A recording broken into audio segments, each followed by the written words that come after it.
โอเคဒီနေ့အခုကကျွန်တော်တို့ CSD ကဘာကြောင့်အရေးကြီးလဲကျွန်တော်ပြောပြအောင်မနော်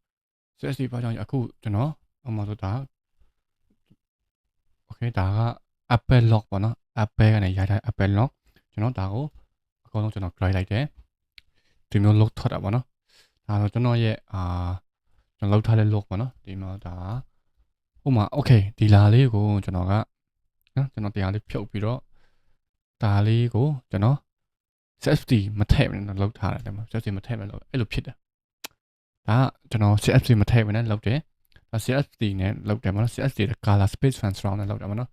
color space transform နဲ့လောက်ရင်ကျွန်တော်တို့ color အရင်စွဲငယ်မှုကောင်းတယ်ကျွန်တော်ကြားတဲ့ color click လို့ရတာပေါ့နော်ဒါနည်း tick ထားတယ်ကျွန်တော်ဆို okay ဒါဆိုရင်ကျွန်တော်စွဲပြန် short လို့ရတယ်ကျွန်တော်ကိုလိုချင်တဲ့ tick အထိကျွန်တော်လုပ်လို့ရတာပေါ့နော်ဒါဆိုရင်တကယ်ဘယ်လိုဆိုတော့အစင်းရဲ့ moody look တစ်ခုပေါ့နော်အစင်းရဲ့ရစ်လေးကျွန်တော်လိုချင်တဲ့ look တစ်ခုရတယ်အဲ့ဒါပဲကျွန်တော်ဖြောက်လိုက်မယ်ကျွန်တော်ဖြောက်ပြီးတော့ okay ဒီ setting ကိုနော်ဒီအနောက်မှာတော့ထည့်မှာကွာဘာ setting နောက်မှာတော့ထည့်မှာဆိုတော့ကျွန်တော်တို့ဒီ CSD ကိုနောက်မှာတော့ထည့်မှာကွာအောက်မှာ color space and font ကို WY ကမှာအနောက်တော့ထည့်လဲမရဘူးပေါ့နော်ဒါဒီရှစ်မှာပဲထည့်ပါမယ်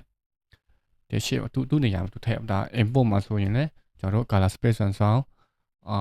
raster font နဲ့ WG ကို Y နေရာမှာထားမယ်ပြီးတော့ဒါနဲ့ပြီးတော့ကျွန်တော်တို့တွေ WG raster font နဲ့ 2.4 ထုတ်ချင်တော့ 2.2 လေးရတယ် 2.4 လေးရတာပေါ့နော်ကို monitor ပေါ်မူတည်ပြီးတော့ကိုထုတ်လို့ရပါတယ်